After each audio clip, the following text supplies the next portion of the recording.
വ്യാജ മതനിന്ദാരോപണത്തിന്റെ പേരിൽ 500-ലധികം ദിവസങ്ങളായി ജയിലിൽ നരകയാതന അനുഭവിച്ചുകൊണ്ടിരുന്ന 5 കുട്ടികളുടെ മാതാവായ നൈജീരിയൻ ക്രിസ്ത്യൻ വനിത റോഡ ജഡാവുക്ക് ഒടുവിൽ മോചനം. ജാമ്യം കിട്ടിയതിനെ തുടർന്ന് ജയിൽ മോചിതയായ റോഡ ഇപ്പോൾ ഒരു രഹസ്യ സ്ഥലത്ത് തന്റെ വിചാരണയും കാത്ത് കഴിയുകയാണെന്നാണ് അന്താരാഷ്ട്ര മനുഷ്യാവകാശ സംഘടനയായ ADF ഇന്റർനാഷണലിന്റെ റിപ്പോർട്ടിൽ പറയുന്നു. വിചാരണയിൽ കുറ്റക്കാരിയാണെന്ന് കണ്ടെത്തുകയാണെങ്കിൽ ജഡാവുവിന് 5 വർഷങ്ങൾ കൂടി ജയിലിൽ കഴിയേണ്ടി വരും. തന്നെ പരീക്ഷ പാസ്സാകുവാൻ സഹായിച്ചതിന് യേശുവിനോട് നന്ദി പറഞ്ഞുകൊണ്ടുള്ള സന്ദേശം സമൂഹമാധ്യമത്തിൽ പോസ്റ്റ് ചെയ്തതിൻ്റെ പേരിൽ നൈജീരിയയിലെ സൊക്കോട്ടോ സംസ്ഥാനത്തിൽ തീവ്ര ഇസ്ലാമിസ്റ്റുകൾ ദെബോറ ഇമ്മാനുവൽ എന്ന ക്രിസ്ത്യൻ കോളേജ് വിദ്യാർത്ഥിനിയെ കല്ലെറിഞ്ഞ് കൊലപ്പെടുത്തി മൃതദേഹം ചുട്ടരിച്ചതിനെ അപലപിക്കുന്ന വീഡിയോ ഷെയർ ചെയ്തതാണ് കുറ്റമായി പോലീസ് കണക്കാക്കിയിരിക്കുന്നത്. 1 വർഷത്തിലേറെയായി തുടരുന്ന യുദ്ധം മൂലം ഉക്രൈനിയൻ ജനത തളർന്നെന്നും സംഘർഷം അവസാനിക്കാൻ സാധ്യതയില്ലാത്തതിനാൽ ആളുകൾ നിരാശരാണെന്നും കീവിലെ മേജർ ആർച്ച് ബിഷപ്പും ഉക്രൈനിയൻ ഗ്രീക്ക് കത്തോലിക്ക സഭയുടെ നേതാവുമായ ആർച്ച് ബിഷപ്പ് സിയറ്റാസ്ലോവ് ഷെവ്ചുക്. കത്തോലിക്ക സഭയിൽ 24 ഉപസഭകളിലൊന്നാണ് ഉക്രൈനിയൻ ഗ്രീക്ക് കത്തോലിക്ക സഭ. 2011 മുതൽ ഉക്രൈനിയൻ തലസ്ഥാനമായ കീവിലെ മേജർ ആർച്ച് ബിഷപ്പാണ് അദ്ദേഹം. 1 വർഷമായി തുടരുന്ന റഷ്യയുടെ ആക്രമണങ്ങൾ ഉക്രൈനിലെ ജനങ്ങളിൽ വലിയ ആഘാതമാണ് ഉണ്ടാക്കിയിരിക്കുന്നത്. ഈ ആഘാതത്തെ ജനങ്ങൾ എങ്ങനെ മറികടക്കുകയും നേരിടുകയും ചെയ്യുമെന്നതാണ് പ്രധാന ചോദ്യം. ഉക്രൈനിയൻ ജനതയുടെ ഭാവി ഈ ചോദ്യത്തിൻ്റെ ഉത്തരത്തെ ആശ്രയിച്ചിരിക്കുന്നു.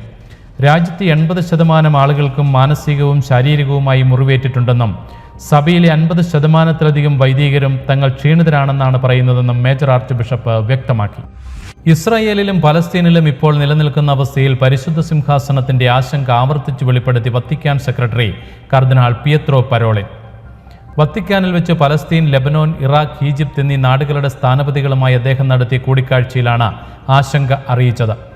വെടിനിർത്തലിനും ഗാസയിൽ മാനവിക സഹായം എത്തിക്കുന്നതിനുമുള്ള സാഹചര്യം സംജാതമാക്കുന്നതിനും ഫ്രാൻസിസ് പാപ്പ നടത്തിയ അഭ്യർത്ഥനകൾ കർദിനാൾ പരോളിൻ തദ്വസരത്തിൽ അനുസ്മരിച്ചു. യുദ്ധത്തിൽ തകർന്ന സിറിയയിലും ഇസ്രായേൽ പലസ്തീൻ സംഘർഷത്തിലും ദുരിതമനുഭവിക്കുന്ന ക്രിസ്ത്യാനികളെ സഹായിക്കുന്നതിനായി ക്രിസ്മസ് ഫണ്ട് ശേഖരണ ക്യാമ്പയിൻ ആരംഭിച്ച് പേപ്പൽ ചാരിറ്റിയായ എയ്ഡ് ടു ചർച്ച് ഇൻ നീഡിന്റെ കൊറിയൻ ശാഖ.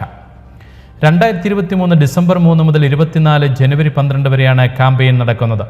സംഭാവനയായി ലഭിക്കുന്ന തുക സിറിയയിലെ ക്രിസ്ത്യാനികൾക്കും ഇസ്രായേലിലെ ക്രിസ്ത്യൻ കുടിയേറ്റ തൊഴിലാളികൾക്കും മറ്റ് രാജ്യങ്ങളിലെ മറ്റ് അഭയാർത്ഥികൾക്കും കൈമാറുമെന്ന് സംഘടന അറിയിച്ചു. മനുഷ്യനും കൃഷിക്കും ഭീഷണിയാകുന്ന കാട്ടുപന്നികളെ ക്ഷുദ്രജീവികളായി പ്രഖ്യാപിക്കണമെന്ന് കാഞ്ഞിരപ്പള്ളി രൂപത അധ്യക്ഷന്മാർ ജോസ് പുളിക്കൽ, കത്തോലിക്ക Congress global president advocate Biju പറയുന്നില്ലെന്ന് നയിക്കുന്ന കർഷക അതിജീവന യാത്രയ്ക്ക് കാഞ്ഞിരപ്പള്ളിയിൽ നൽകിയ സ്വീകരണ സമ്മേളനം ഉദ്ഘാടനം ചെയ്ത് പ്രസംഗിക്കുകയായിരുന്നു അദ്ദേഹം.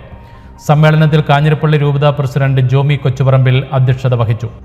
വിൻസെൻഷൻ സന്യാസ സഭയുടെ സാമൂഹിക പ്രവർത്തനത്തിന്റെ ഭാഗമായി ഡി കെയർ അഞ്ജലിപ്പയുടെയും കാഞ്ഞിരപ്പള്ളി രൂപതയുടെയും സംയുക്ത ആഭിമുഖ്യത്തിൽ അതിഥി തൊഴിലാളികൾക്ക് വേണ്ടി ദോസ്ത് എന്ന പേരിൽ Kanjirappally Saint Dominic's higher secondary സ്കൂളിൽ സെമിനാർ നടത്തി.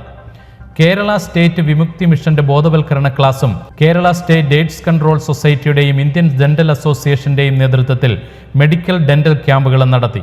കാഞ്ഞിരപ്പള്ളി രൂപതയിലെ SMYM അംഗങ്ങൾ വോളണ്ടിയർമാരായി സഹായിച്ചു. പങ്കെടുത്ത അതിഥി തൊഴിലാളികൾക്ക് ഭക്ഷണവും ഹൈജീൻ കിറ്റും നൽകി. സത്യസഭയെ അനുദിനം അറിയുവാൻ, സഭയെ സ്നേഹിക്കാൻ സൺഡേ ശാലോം യൂട്യൂബ് ചാനൽ ഇപ്പോൾ തന്നെ സബ്സ്ക്രൈബ് ചെയ്യുക.